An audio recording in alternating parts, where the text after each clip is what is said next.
Boa noite, meus queridos irmãos e irmãs. Nós estamos dando início a mais um estudo das Escrituras do livro dos Atos dos Apóstolos. E temos estudado esse livro pelo fato de andarmos preocupados com o rumo da igreja no mundo, mas de uma forma mais específica, o rumo da igreja chamada evangélica aqui em nosso país, no Brasil. O livro de Atos, ele nos mostra o comportamento da igreja nos seus primeiros momentos e também nos mostra o comportamento dos crentes. Eu quero convidar os irmãos para abrirem as suas escrituras no livro de Atos dos Apóstolos, capítulo 14, o versículo 19 em diante. É muito bom nós termos você, meu querido irmão e irmã, quem pode estar no templo, e todos aqueles que são um número muito grande de pessoas que acompanham o culto online. É muito bom nós podermos ter esse tempo agendado toda quinta-feira para nós estudarmos as Escrituras Sagradas, e tema tão importante como esse, que é a história da igreja. No Antigo Testamento nós temos os 12 livros que tratam da história do povo judeu. No Novo Testamento, no entanto, nós temos um único livro que trata da história da igreja, e é justamente esse livro, o livro de Atos dos Apóstolos, capítulo 14, os versículos 19 até ao número 28. Abram ou liguem as suas escrituras para nós aqui darmos início à última parte desse texto tão precioso que trata da primeira viagem missionária do apóstolo Paulo. Os capítulos 13 e 14 tratam dessa viagem. Atos 14, 19 a 28, quero convidar os irmãos que estão presentes para ficarmos em pé, e você de casa que participa de forma online, quero convidar você também nesse instante a colocar-se em pé. Diz assim a palavra de Deus: sobrevieram, porém, os judeus de Antioquia e Icônio, e instigando as multidões e apedrejando a Paulo, arrastaram-no para fora da cidade, dando-o por morto. Rodeando, porém, os discípulos, levantou-se e entrou na cidade. No dia seguinte partiu com Barnabé para Derbe, e tendo anunciado o evangelho naquela cidade e feito muitos discípulos, voltaram para Listra e Icônio e Antioquia, fortalecendo a alma dos discípulos, exortando-os a permanecer firmes na fé e mostrando que através de muitas tribulações nos importa entrar no reino de Deus, e promovendo-lhes em cada igreja a eleição de presbíteros, depois de orar com jejuns, os encomendaram ao Senhor em quem haviam crido. Atravessando a Pisídia, dirigiram-se a Panfilha, e tendo anunciado a palavra em Perge, desceram a Atália, e dali navegaram para Antioquia, onde tinham sido recomendados a graça de Deus para a obra que haviam já cumprido. Ali chegados, reunida a igreja, relataram quantas coisas fizera Deus com eles e como abrira aos gentios a porta da fé, e permaneceram não pouco tempo com os discípulos. Vamos abaixar as nossas cabeças e vamos orar, pedir a iluminação do Espírito Santo agora em nossa mente tão pequena, nossa capacidade tão finita para lermos e entendermos coisas tão grandes como a palavra do Senhor. Bondoso Deus, obrigado pelo teu cuidado conosco, pela boa oportunidade que nos é concedida a alguns irmãos de estar aqui no templo para juntos estudarmos a Palavra Santa, e há tantos outros, por meio das redes sociais, que podem participar de forma online. Que seja, ó Deus bendito, para todos, aqueles que se encontram no templo, ou aqueles que participam de forma online, um momento de crescimento, um momento de maturidade, porque os nossos olhos estão postos na igreja e nos crentes nos seus primeiros dias. Ajuda-nos, ó Deus, para que seja nossa igreja e para que sejamos nós, os crentes, segundo a tua vontade, que nos é relatada nas Escrituras, não só no livro de Atos, mas em toda a Escritura Sagrada. Deus bendito e maravilhoso, assim nós oramos, no precioso nome do Senhor Jesus. Amém. Meus irmãos, nós estamos tratando das realidades que envolvem a pregação do Evangelho. E vimos duas grandes verdades, ou duas grandes realidades acerca do Evangelho. A primeira delas, nós vimos há 2 semanas, o Evangelho precisa ser pregado a todo custo. A segunda verdade, vimos semana passada, o Evangelho desmascara todas as mentiras. E por fim, nós vamos entender hoje que o Evangelho é a mensagem que fortalece a alma do crente. Então nós, meus irmãos, precisamos ser fortalecida a nossa alma nesses tempos difíceis. Com certeza, o nosso irmão Diácono Valdir, ele vai ter a sua alma fortalecida tão somente com a mensagem do Evangelho. O Denis terá a sua alma fortalecida com a mensagem do Evangelho. Nossa irmã Maria Helena terá a alma fortalecida com a mensagem do Evangelho. E assim, todos nós que estamos participantes desse estudo bíblico, precisamos entender que nesses tempos de crise, o que nós mais precisamos é da palavra de Deus. Muitas pessoas nesse momento se encontram muito enfraquecidas na fé. Algumas estão mortas espiritualmente.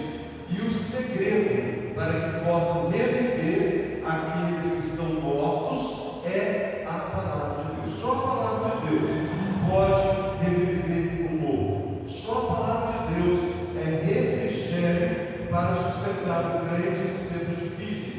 Foi a palavra de Deus que sustentou Paulo, Barnabé e toda a equipe naquela primeira viagem missionária, na grande missão que eles empreenderam por meio da igreja de Antioquia da Síria. E essa mesma palavra é que haveria de fortalecer os novos convertidos que foram feitos por meio daquela primeira grande viagem missionária. Vamos compartilhar aqui versículo por versículo, ou pelo menos vamos tentar fazer. Versículo 19, gostaria que você estivesse bem atento. Sobrevieram, porém, judeus de Antioquia e Icônio, e instigando as multidões e apedrejando a Paulo, arrastaram-no para fora da cidade, dando-o por morto. Então vamos trabalhar por partes aqui o nosso texto. Nós estamos trabalhando no livro de Atos, capítulo 14, os versículos 19 até o capítulo 28, encerrando os dados que tratam da primeira viagem missionária sob a liderança do apóstolo Paulo. Sobrevieram, porém, judeus de Antioquia e Icônio. Meus irmãos, nós vimos semana passada que a chegada em Listra, ela foi marcada por um tumulto muito grande por causa do milagre que foi operado na vida de um coxo.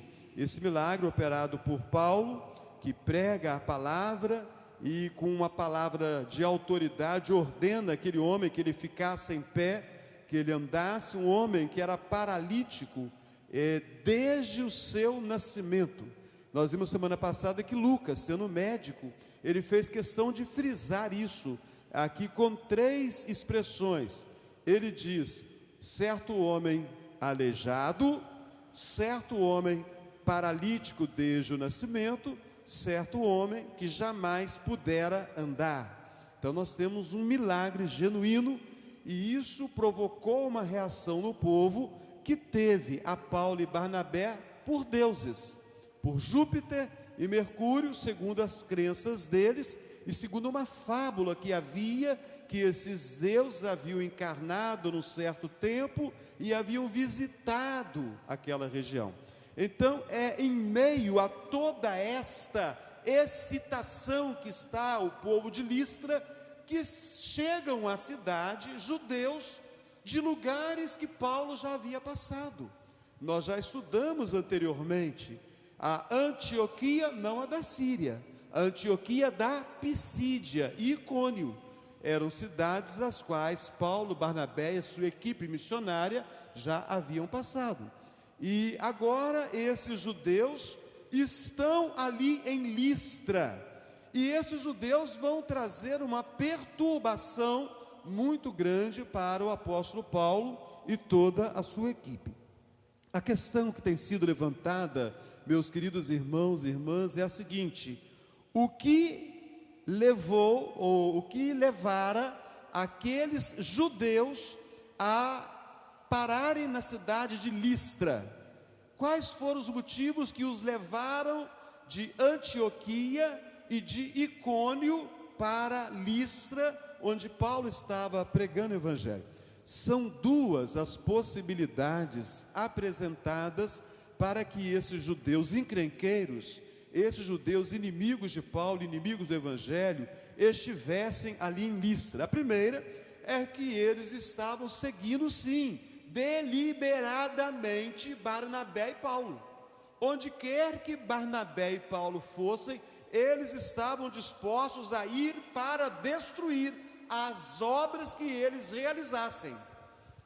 Então eles não aceitaram a mensagem que fora pregada por aqueles homens, e os milagres que foram operados por eles, confirmando a palavra que eles haviam pregado.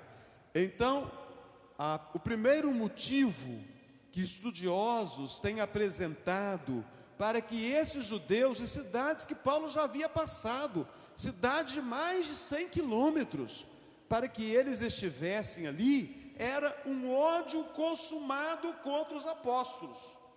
Então viajaram 32 quilômetros, aqueles judeus incrédulos de Icônio, e viajaram 160 quilômetros, aqueles judeus incrédulos de Antioquia da Pisídia, com o único objetivo deles: eles queriam se opor a Paulo e a Barnabé. Era um ódio consumado contra o evangelho. Meus irmãos, nós temos vivido esse ódio consumado contra o evangelho em muitos lugares do mundo. Sabemos que os lugares em que há uma política de ideologia comunista, há uma perseguição dura ao evangelho. E em nosso país, o Brasil, há um ódio consumado por alguns partidos políticos contra a igreja evangélica. E alguns têm dito abertamente que o problema do Brasil é a igreja evangélica. Algumas vezes eles falam a igreja cristã, porque juntamente com o mesmo pensamento da igreja evangélica está também a igreja católica romana, quase que na sua maioria. É impossível um cristão defender o casamento homossexual. É impossível a um cristão defender o aborto. Não há negociação de um cristão com esses temas. Meus irmãos, vocês que estão no templo e vocês que nos acompanham de forma online, é preciso que vocês estejam bem atentos. Nós não podemos negociar os ensinos da palavra de Deus. A Bíblia é para nós a nossa única regra de fé e de prática.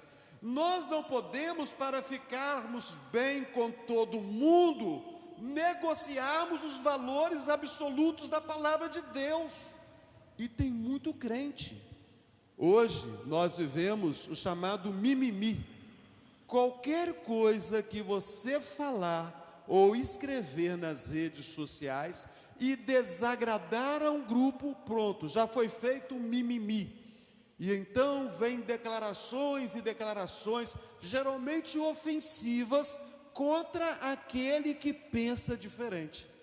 O nosso país, alguns políticos, alguns partidos políticos, eles entendem que todos nós temos que pensar da mesma forma, todos nós temos que engolir o mesmo ensino, todos nós temos que aceitar a mesma prática. Não, nós temos que respeitar as pessoas, e ninguém poderá falar que um crente verdadeiro não respeita as pessoas com as suas diversas opiniões. Respeitaremos as pessoas sempre, mas o que nós consideramos pecado, nós não vamos negociar com ninguém. Para nós pecado é pecado. Pecado é toda desobediência à lei de Deus. Então a lei de Deus ela é clara sobre o casamento. A lei de Deus ela é clara sobre o aborto. A lei de Deus ela é clara sobre diversos assuntos. Se nós abrirmos mão hoje a favor de um assunto, porque vai gerar mimimi, porque de repente pessoas amigas nossas vão ficar revoltadas conosco, e irmãos nossos que querem agradar todo mundo vão ficar chateados conosco. Se nós entrarmos por esse caminho, nós vamos ter que apoiar também o roubo. Então, os ladrões, nós não podemos falar de roubo mais, porque se falar de roubo vai ofender alguém. Então, se nós concordarmos com um pecado, nós seremos obrigados a concordar com todos os pecados. Então, meus irmãos, havia um grupo de judeus incrédulos que tinha ódio consumado contra os evangélicos. Vez por outra a gente escuta umas bobagens nas redes sociais e alguns crentes apoiam essas bobagens. Homens de Deus que têm sido nomeados no atual governo, e alguém fala assim: o problema desse ministro é que ele é terrivelmente evangélico, ele é terrivelmente cristão. Ou você é cristão ou você não é, ou você é evangélico ou você não é, ou você é católico romano ou você não é. Não tem esse negócio de terrivelmente. E aí vem uma porção de crente concordando com uma bobagem dessas. Então, meus irmãos, ódio consumado contra Paulo e Barnabé e equipe missionária. E no Brasil hoje, há um ódio consumado contra a igreja evangélica. Há um ódio consumado contra as igrejas históricas. Pessoas fazendo declarações absurdas contra as igrejas históricas, igrejas de linha reformada, como nós, igreja presbiteriana do Brasil. Mas, meus irmãos, nós vamos nos calar diante dessas vozes? Jamais vamos nos calar diante dessas vozes. Então, um dos motivos para que aqueles judeus, o diácono Valdir, estivessem em Listra, é que talvez eles estavam deliberadamente seguindo Paulo e Barnabé. Era o ódio consumado contra o evangelho, esse ódio que já está presente no Brasil e está presente em diversos lugares do mundo, onde o crente corre risco de ser morto.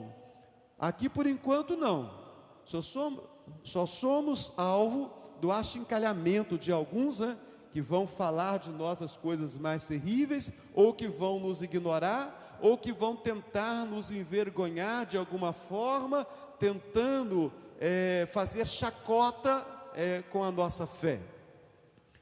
O segundo motivo que tem sido entendido pelo qual aqueles judeus andaram até mais de 100 quilômetros, meus queridos irmãos e irmãs, para estar em Listra, é que talvez se tratassem de comerciantes de cereais.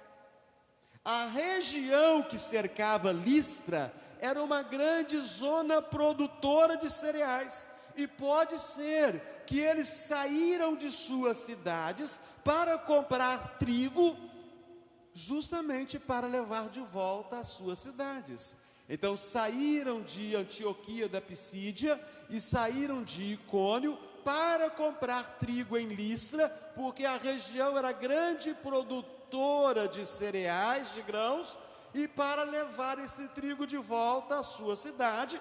E que surpresa! Ali estavam Paulo e Barnabé, e eles ficaram muito zangados, porque encontraram Paulo fazendo o mesmo que fizeram na cidade deles, pregando a mensagem das Escrituras, anunciando que Jesus é o Messias, e convidando as pessoas a voltar os seus olhos para aquele ensino e para um estilo de vida ensinado por eles, pelos apóstolos.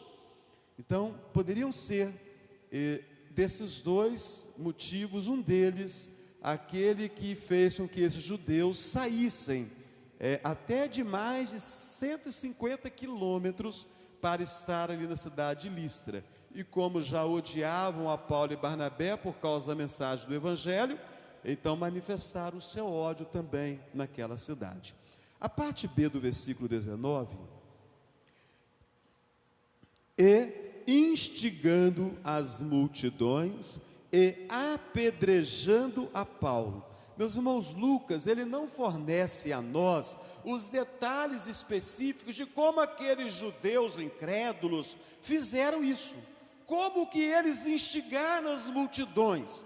Uma coisa nós sabemos, irmãos, esta é uma de pelo menos 6 ocasiões em que judeus incrédulos instigaram as multidões contra a mensagem do Evangelho.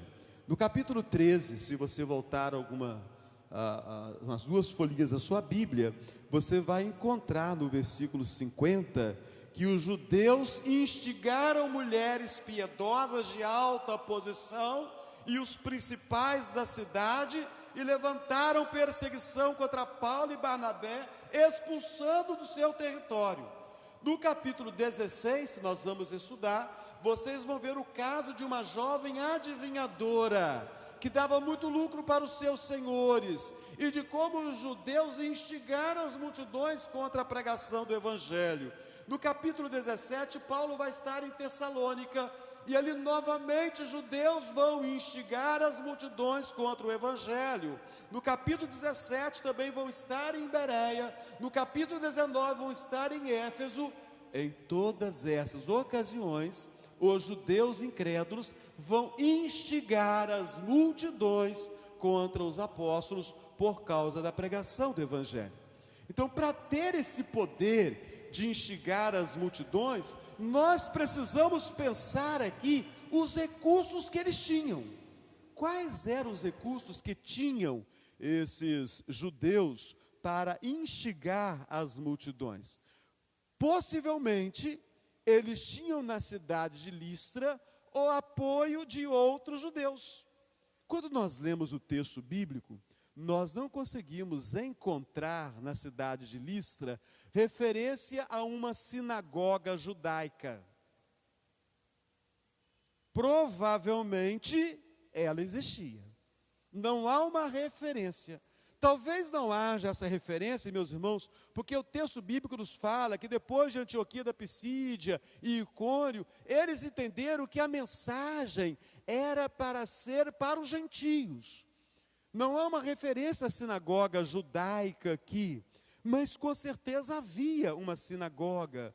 Por isso os judeus de Antioquia da Pisídia e Icônio encontraram força. Eles encontraram ali outros judeus e estimularam esses judeus contra as multidões, a ponto de que Paulo fosse apedrejado e deixado como morto e arrastado para fora da cidade.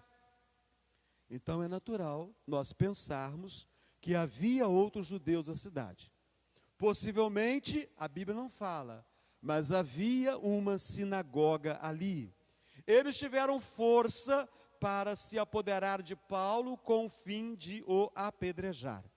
Meus irmãos, esse momento na vida do apóstolo Paulo é tão significativo que Paulo vai registrar isso em suas cartas. Olha como é importante nós conhecermos o livro de Atos. Você vai lendo as cartas paulinas e você vai identificando os eventos.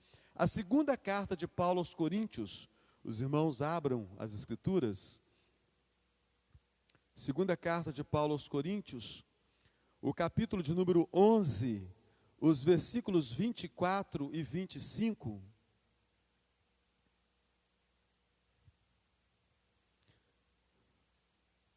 Segunda Coríntios, o capítulo 11, os versículos 24 e 25, diz assim: 5 vezes recebi dos judeus uma quarentena de açoites, menos um.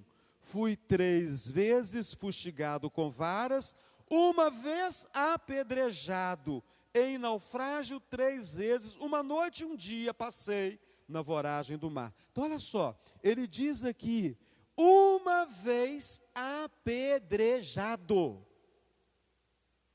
Se você conhece o livro de Atos, você lembra onde aconteceu isso.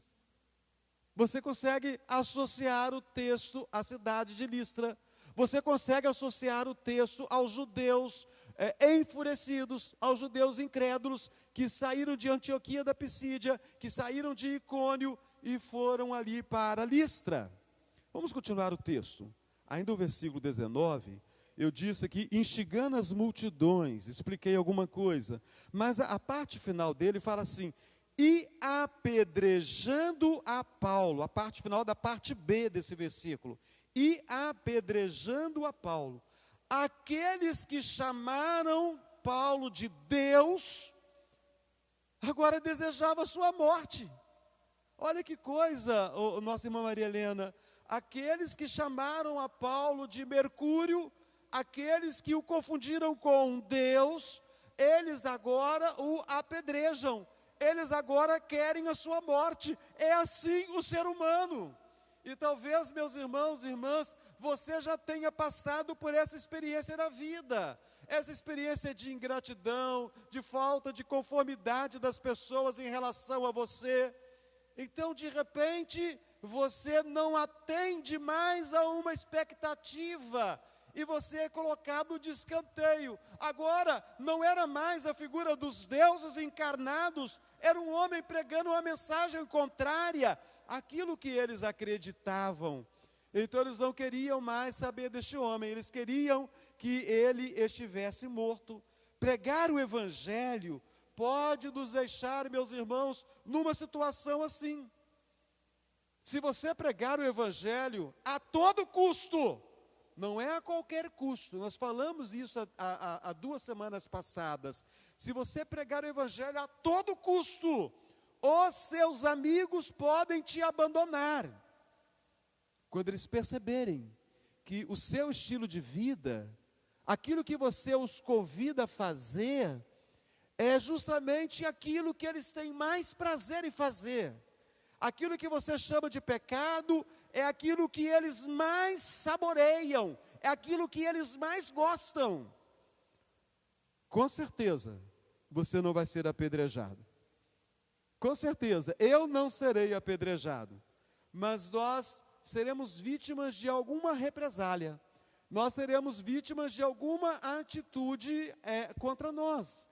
E essa atitude ela pode ser desde a simples indiferença, em que alguém antes, amigo ou um parente nosso, passe a nos tratar como se nós não existíssemos, até mesmo a algum tipo de ofensa contra a nossa pessoa, contra a nossa honra, por causa do Evangelho. E ainda o versículo 19, que ele é bem grande, tem muita coisa aqui, né?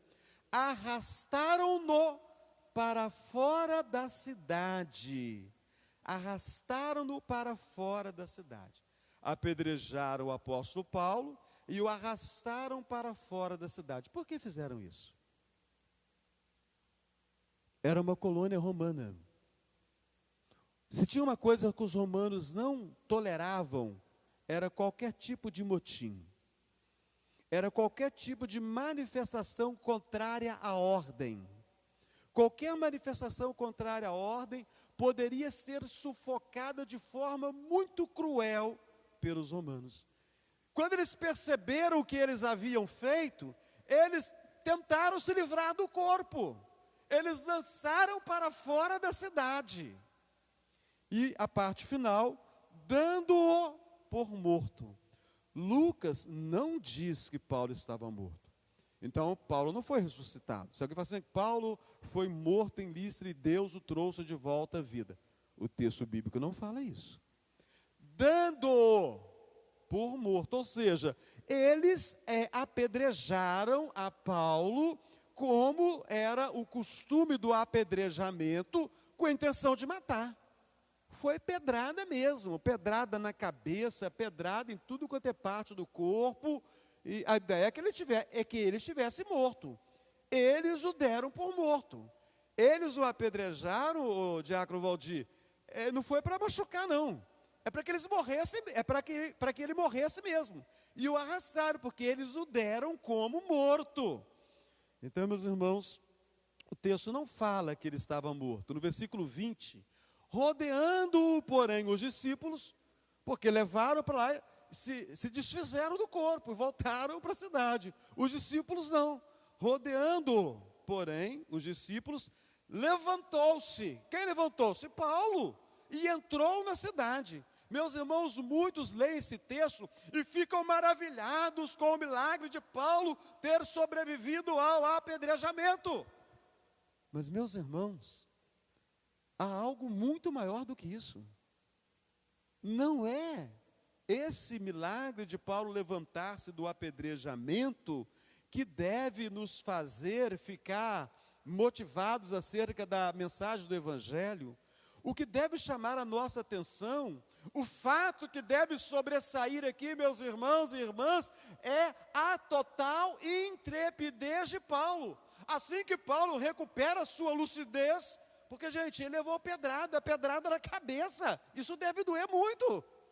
Ele ficou como morto, ele ficou praticamente desmaiado, ele ficou fora de si. Mas assim que ele recupera a lucidez, o seu primeiro ato é retornar para a cidade onde ele foi apedrejado. Paulo nunca pensou em fugir. Então, um fato como esse, ele teve um efeito mais poderoso que o milagre operado na vida daquele homem paralítico desde o seu nascimento. Aqueles homens que apedrejaram a Paulo, agora eles se viam obrigados a perguntar de onde provinha uma coragem como aquela, que permitia aquele homem agir daquela maneira. Meus irmãos, vamos imaginar a reação daqueles homens. Paulo entrando de volta para dentro da cidade. Eles que haviam pensado que haviam concluído o serviço deles, estavam apavorados, queriam livrar-se do corpo. E Paulo entra para dentro da cidade. Aqueles homens, com certeza, eles ficaram muito assustados. Eles haviam visto Paulo curar o coxo, Paulo curar aquele paralítico desde o nascimento. Eles haviam pensado que ele era um Deus. Eles o apedrejaram e o deixaram como morto. E embora Paulo tenha dito para eles que não eram Deus, eles agora começaram a se perguntar sobre isso. Como pode um homem sobreviver a um apedrejamento? Ali com certeza muitos já haviam praticado esse ato terrível, tão comum naqueles tempos do Oriente e comum hoje ainda em algumas regiões do Oriente, com religiões que são terríveis. Então, meus irmãos, a pergunta agora não é que Deus é Paulo. Não seria ele Júpiter? De repente, eles haviam se confundido. Eles pensavam que o Barnabé era o Júpiter e o Paulo era o Mercúrio, que o Barnabé era o Deus maior. De repente, esse Paulo, ele que é o Júpiter, ele é o Deus maior. Essa não é a questão. A questão agora é o seguinte: uma vez que Paulo falou que ele não era Deus, e que Barnabé não era Deus, mas que eles serviam ao único Deus, a pergunta é: quem é o Deus de Paulo? É essa que é a grande pergunta. E essa experiência do apóstolo Paulo, ele a carregou por toda a sua vida. Foi uma honra para ele.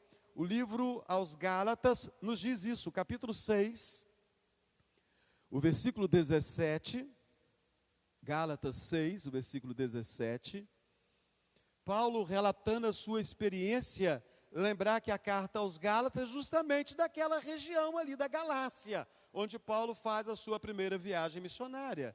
Ele diz assim aos Gálatas, ao povo daquela região, porque a carta aos Gálatas não é escrita a uma cidade, mas é escrita a toda uma região.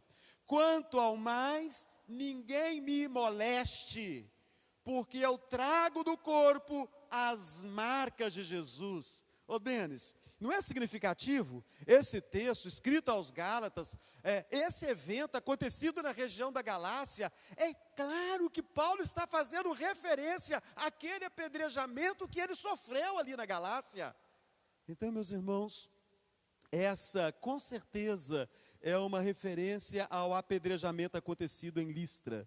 Os discípulos o rodearam porque também pensavam que ele havia morrido, mas ele se levantou e ele entrou em Listra. Então, irmãos, a questão que nós devemos estar atentos, a questão que deve permanecer é a intrepidez de Paulo de continuar a pregar para o povo daquela cidade. Eu e você temos esta mesma intrepidez, nós não temos sido apedrejados, mas a nossa mensagem é rejeitada muitas vezes, é rejeitada na família, pelos pais, é rejeitada pelo cônjuge, é rejeitada pelos filhos, é rejeitada por irmãos ou outros familiares, é rejeitada por amigos, e então nós paramos por aí. Paulo foi apedrejado, a mensagem foi rejeitada, mas ele volta para a cidade para pregar a palavra. Alguns pensam assim, é melhor dar um tempo. Eu já falei tudo que tinha a falar para o meu esposo. Algumas irmãs pensam assim, não tem jeito, é melhor agora, eu vou ganhar meu esposo no silêncio. Interpreta a Bíblia de forma errada, né? Eu vou ganhar o meu esposo agora no silêncio, que a Bíblia fala que é no silêncio, então não vou falar mais nada de Jesus para ele, e um dia ele vai se converter. Ou então o marido com a esposa não crente, eu já falei, mas sempre que eu falo do Evangelho, a gente discute, então eu não vou falar mais nada, porque é melhor a gente viver em paz, depois eu vou para o céu, ela vai para o inferno, tudo bem. Alguns pensam assim, né? Então, de repente, muita gente tem desanimado de pregar o Evangelho, porque foi rejeitado.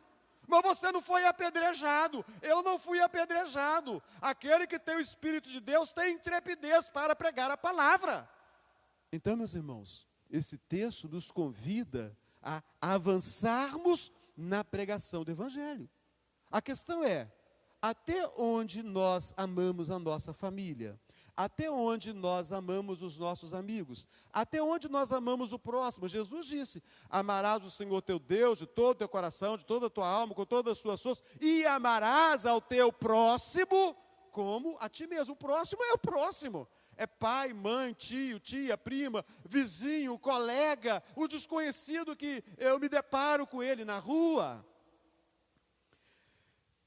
No versículo 20 ainda, no dia seguinte,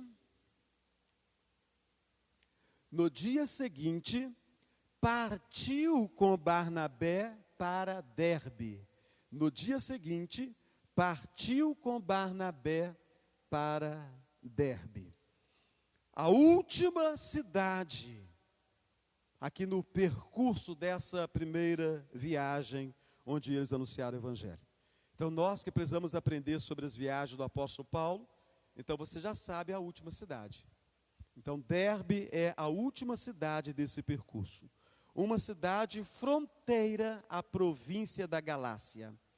Em Derbe foi estabelecida uma igreja forte. Olha o versículo 21. E tendo anunciado o evangelho naquela cidade e feito muitos discípulos, Paulo e os que estavam com ele passaram a noite em Listra, no dia seguinte foram para Derbe, e Lucas, o autor, ele não registrou detalhes do trabalho dos apóstolos na cidade de Derbe. Nas outras é citado. Aconteceu o evento assim, aconteceu o evento assado, foi curado dessa maneira. Lucas não registra os detalhes do trabalho apostólico, mas ele registra algo maravilhoso. O que eu e você sabemos é que muitas pessoas creram no Evangelho e se tornaram discípulos do Senhor Jesus. Se na história anterior a ênfase, ela estava na divisão e na perseguição, aqui, meus irmãos, em Derbe, a ênfase está nos resultados. Não é registrada oposição em Derbe. Mais tarde, no capítulo 20 de Atos, nós vamos chegar lá ainda, nós vamos encontrar os nomes de irmãos que fizeram parte da delegação do apóstolo Paulo para entregar oferta às igrejas gentílicas, das igrejas gentílicas para a igreja de Jerusalém, e a igreja de Derbe enviou um representante. Significa o quê? Que era uma igreja forte o suficiente para levantar uma grande oferta e enviar alguém para auxiliar o apóstolo Paulo. Tudo isso foi resultado do curto ministério de Paulo, o curto tempo que Paulo esteve com aqueles irmãos. Meus queridos, não importam os milagres, o que importam são as almas rendidas a Cristo. Esse é o grande milagre. O milagre que realmente importa é esse. A expressão muitos discípulos, esta expressão deve nos incomodar, meus irmãos. Eu não consigo entender aqueles crentes que têm medo da igreja crescer numericamente. Eu não consigo entender. A igreja, ela foi estabelecida por Deus para crescer espiritual e numericamente. E se alguém disser o contrário disso para mim e para você, essa pessoa não está de acordo com a igreja no livro de Atos dos Apóstolos. Porque o tempo inteiro você vê uma igreja que cresce espiritualmente e cresce numericamente. Aí você escuta alguém e fala assim, não, a nossa igreja não cresce, mas ela é muito espiritual. Tem algo errado aí. Tem algo muito errado aí. Porque se a igreja é muito espiritual, ela vai crescer também muito numericamente. Se a nossa igreja não cresce, há alguma coisa errada acontecendo com ela. E é preciso que cada um faça um exame para descobrir se é a causa dessa falta de crescimento da igreja. E se for a causa, o que fazer? Arrumar as malas e ir embora? Não! Mudar de vida, mudar de comportamento, ter atitude, tornar-se um instrumento nas mãos de Deus, se dedicar mais à leitura da Bíblia, se dedicar mais à oração, buscar a comunhão com os irmãos, abrir a boca e começar a proclamar a mensagem do Evangelho, anunciar a Jesus como o único Salvador, anunciar que a humanidade jaz no pecado e o salário do pecado é a morte. Então, se nós fizermos isso, nós vamos começar a andar segundo o padrão dos nossos primeiros irmãos, conforme o registro que nós temos no livro de Atos. O versículo 22, fortalecendo a alma dos discípulos, exortando-os a permanecer firmes na fé. Meus irmãos, surpreendentemente, depois de anunciar o evangelho em Derbe, o que Paulo e Barnabé eles fazem? Eles retornam pelas mesmas cidades, com o único objetivo, fortalecer e encorajar os crentes. Aqueles judeus insolentes, aqueles judeus incrédulos, aqueles judeus que odiavam Paulo e Barnabé, eles ficaram naquelas cidades, e os irmãos convertidos ficaram ali também. Então Paulo e Barnabé entendem que eles precisam voltar às cidades por onde eles haviam passado, para fortalecer e encorajar os crentes. Uma decisão ousada, considerando a perseguição que eles haviam sofrido. Isso nos mostra somente uma coisa, o diácono Valdir: o grande amor que eles tinham para com os irmãos, o grande amor que eles tinham para com a igreja de Cristo. E aqui nós temos um grande problema para a vida da igreja hoje.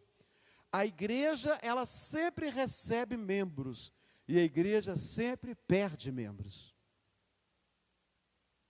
A mensagem é pregada, as pessoas não são fortalecidas e encorajadas. Falta o discipulado. As nossas igrejas pecam na falta do discipulado. E como nós temos oportunidade, meus irmãos, de ter um bom discipulado em nossas igrejas?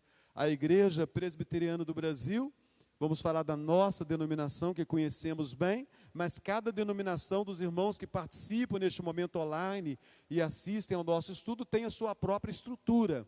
A nossa estrutura é de sociedades internas. Se cada sociedade interna tiver o cuidado de ter um estudo bíblico para aquele grupo vai ser sempre muito bem discipulado. Deixa eu falar aqui da nossa igreja, de uma sociedade que eu conheço muito bem, porque eu participo diretamente dela. É a nossa UPH, União Presbiteriana de Homens. Todos os meses os homens se reúnem para ler, para estudar um livro das Escrituras. Na próxima segunda-feira, às 19h30 aqui no templo, os homens vão estar estudando o livro do profeta Abacuque. Vai ser ministrado pelo nosso irmão presbítero Bismarck. É um estudo para os homens adultos, para os homens jovens, adolescentes que quiserem participar, são bem-vindos. A UPH é a sociedade dos homens adultos. Mas os homens adultos sempre recebem os jovens e adolescentes com alegria, para que eles possam preparar-se no futuro, para quando estiverem adultos, fazerem parte dessa sociedade tão forte. Se cada sociedade nossa tem esse cuidado, de ter o estudo de um livro da Bíblia, ou de estudar os símbolos de fé da igreja, como a nossa confissão de Westminster, como os nossos catecismos, nós teremos uma igreja fortalecida. Paulo e Barnabé, Denis, estavam preocupados. Era preciso passar, voltando em cada uma daquelas igrejas, para fortalecer e encorajar. E não é o que nós mais percebemos hoje, Denis? Que muita gente está precisando ser fortalecida na fé, que muita gente está precisando ser encorajada, gente que já é crente, gente cuja vida já foi entregue a Cristo Jesus, gente que já professou a fé, mas que precisa ser fortalecida nessa fé.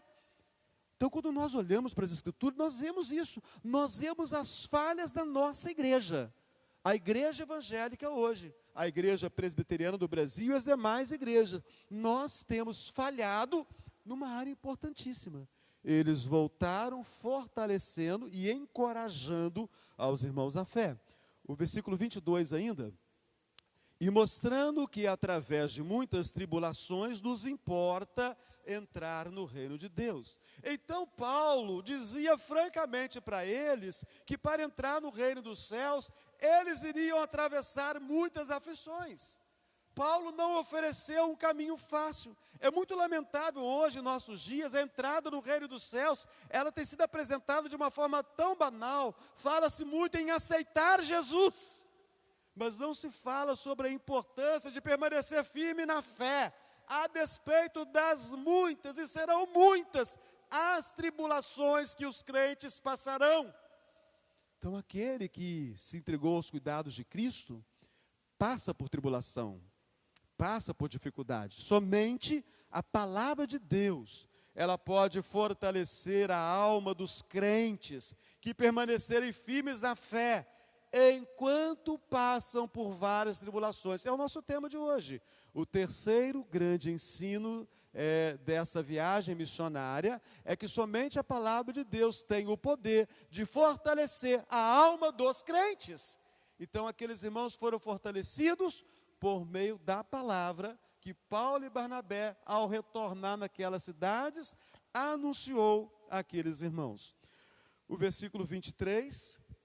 E promovendo-lhes em cada igreja a eleição de presbíteros, depois de orar com jejuns, os encomendaram ao Senhor em quem haviam crido. Então aqui a primeira vez, no livro de Atos, nós vamos encontrar a eleição de presbíteros. E isso viria a ser o padrão natural da igreja. Então, como é que esse negócio de eleição de presbítero? Olha, lê a Bíblia, está precisando ler a Bíblia. Eram eleitos os presbíteros das igrejas, mas como é que procedia isso? A igreja era como nos dias de hoje, havia lá o templo na cidade, templo de Jesus Cristo na cidade de Listra, templo de Jesus Cristo na cidade de Derbe, templo de Jesus Cristo na cidade de Icônio, templo de Jesus Cristo na cidade de Antioquia da Pisídia, templo de Jesus Cristo na cidade de Perge. Era dessa maneira. A igreja reunia-se nas casas. Então era muito possível que numa mesma cidade a igreja estivesse reunida em 3, 4, 5, 6 casas. Haviam muitos presbíteros. Cada presbítero era responsável por uma casa. Percebem, meus irmãos, a importância do presbítero na vida da igreja? O papel de um presbítero é algo muito sério. O presbítero não é auxiliar do pastor para ministrar a Santa Ceia. O presbítero é alguém que tem postura de pastor. O presbítero é alguém que anda junto com o pastor. O presbítero ajuda a liderar o rebanho. Então a igreja está sempre segura, porque os presbíteros são os membros da igreja. O pastor entra e o pastor sai. Os presbíteros permanecem. O que mantém a boa estrutura da igreja são os bons presbíteros da igreja. Então, meus irmãos, foram eleitos presbíteros para cada igreja. Versículo 24 e 25. Atravessando a Pisídia, dirigiram-se a Panfilha e, tendo anunciado a palavra em Perge, desceram a Atália. Então, depois de proceder a eleição dos presbíteros em cada uma das igrejas, eles finalmente chegaram a Perge. Meus irmãos, dessa vez eles não só passaram. A primeira vez eles só passaram por Perge, vocês lembram? Talvez um mundo de problemas aconteceram ali e eles apenas passaram por Perge. Agora não. Agora eles dedicaram um tempo na pregação do Evangelho. E depois disso foram para o porto próximo, o porto de Atália, de onde partiram para onde? De volta para a igreja mãe, Jerusalém. Claro que não, né, gente? Antioquia da Síria, que era a igreja mãe.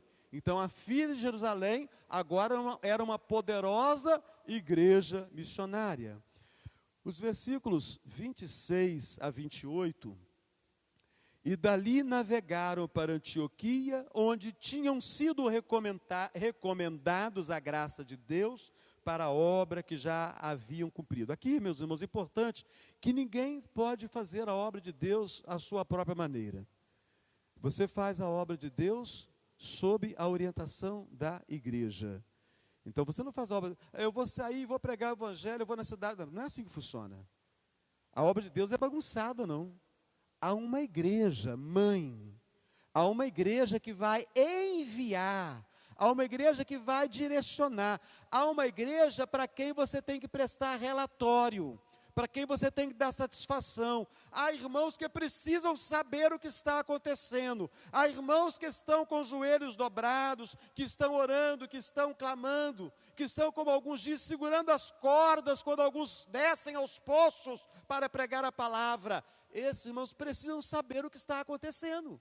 Então o que nós temos aqui é um ensino muito precioso. Não, eu não tenho igreja, né? Eu saio, vou pregando onde eu quero. Espera aí, você não é bíblico. Você não é bíblico, porque não é isso que a Bíblia nos ensina. Eles voltaram para dar satisfação à igreja que os havia encaminhado para o trabalho missionário. E os versículos 27 e 28, ali chegados, reunida a igreja, relataram quantas coisas fizera Deus com eles e como abrir aos gentios a porta da fé, e permaneceram não pouco tempo com os discípulos. Então, quando retornaram a Antioquia, relataram todo o trabalho que eles haviam feito durante essa primeira jornada que nós conhecemos como a primeira viagem missionária do apóstolo Paulo. Meus irmãos, podemos falar que aqui foi a primeira conferência missionária. Nós, Igreja Presbiteriana de Muriaé, participamos da conferência missionária o ano passado, lá no Alto Caparaó, na terceira igreja presbiteriana, participamos da conferência missionária. Aqui nós temos a primeira conferência missionária. Nós precisamos de mais conferências missionárias, precisamos de ouvir, de encaminhar obreiros para pregar o evangelho por toda a região, reunir a igreja e ouvir o testemunho dessas pessoas. A igreja tem pecado nessas coisas. A igreja não se interessa, ela manda, mas ela não quer saber, ela não quer ouvir os relatórios. E nós precisamos ter esse cuidado, até mesmo em nossos presbitérios. Nós temos sempre a nossa reunião ordinária, aquela reunião do final de ano, para ouvir os relatórios. Mas essas reuniões têm sido de fato produtivas, porque é preciso que os relatórios sejam ouvidos e que sejam questionados. Por que que a igreja A está tendo mais dificuldade para crescer do que a igreja B? O que está acontecendo na igreja C, que ela teve um grande avanço numérico? O que está acontecendo na igreja Y, que ela está passando por uma grande dificuldade financeira? Então, a igreja se reuniu e foram relatadas todas as coisas e permaneceram ali um bom tempo com aqueles irmãos. Possivelmente passaram cerca de 2 anos com os irmãos em Antioquia, antes do próximo evento, que nós vamos estudar, que vai ser também registrado por Lucas. Irmãos, a porta da fé estava escancarada agora para os gentios. Mas problemas vão acontecer. E o capítulo 15 vai começar a tratar dessas questões que vão surgir. A dificuldade da igreja é adequar-se à sua nova realidade.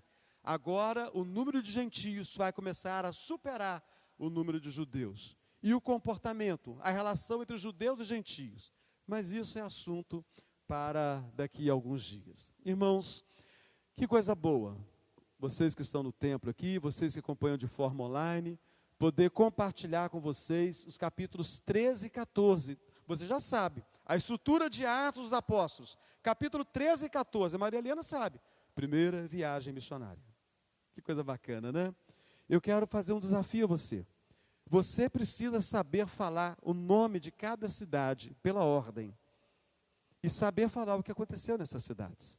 Para que quando você fizer a leitura das cartas, você, Paulo falou das marcas, escrevendo aos Gálatas, Paulo na primeira viagem visitou Antioquia da Pisídia, Icônio, Listra, Derbe, que estava lá na fronteira, para lá da fronteira, um pouquinho da Galácia.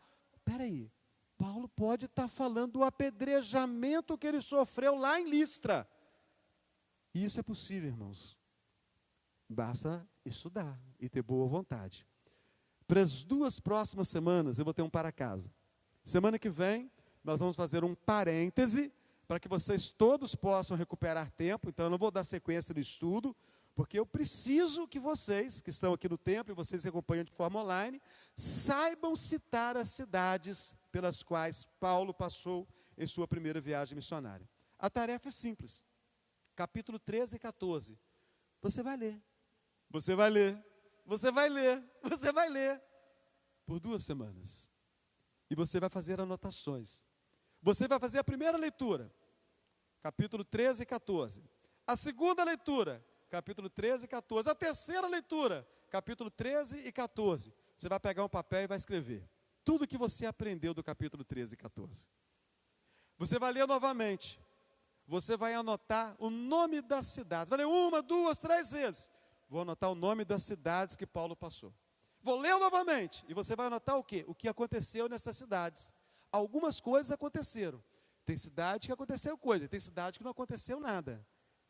É dessa maneira que nós aprendemos. E aí nós vamos ter um mapa daqui a 2 semanas para você localizar. Você sabe que essa história acontece no continente asiático. Então as viagens de Paulo elas vão alcançar o continente asiático e parte do continente europeu. Então você pode procurar na sua Bíblia, todo mundo que tem uma Bíblia, no final da Bíblia tem uma opção de mapa, tem um mapa das viagens de Paulo. Então esse é o desafio para 2 semanas, e eu garanto que vai ser maravilhoso o estudo que nós vamos ter. Vamos ficar em pé, irmãos? E vamos orar mais uma vez, agradecendo a Deus a boa mão, o cuidado dele conosco, e que sempre haja em nós o desejo de conhecer mais das Escrituras. Bondoso Deus, muito obrigado, Senhor. Muito obrigado pelos irmãos e irmãs que puderam essa noite estar presentes aqui no templo. Muito obrigado, Deus, por aqueles irmãos e irmãs que, impedidos, participaram de forma online. O Senhor os ajudou para que eles pudessem ficar concentrados no estudo. Nós somos muito gratos a Ti. Ajuda-nos, ó Deus bendito, a ter interesse maior pela Tua palavra, porque a Tua palavra traz para nós ensinos muito preciosos. E uma vez que nós nos apropriarmos desses ensinos, nós teremos uma igreja mais atuante e nós teremos, com certeza, um crente mais presente nas atividades de culto, um adorador que adora de fato em espírito e em verdade. Deus bendito e maravilhoso, assim nós oramos gratos a Ti, no nome santo do Senhor Jesus. Amém. Deus possa abençoar todos vocês, irmãos e irmãs. Fica o convite, domingo de manhã, Escola Bíblica Dominical, e domingo à noite, 19 horas, vamos ter um culto de louvor e gratidão a Deus.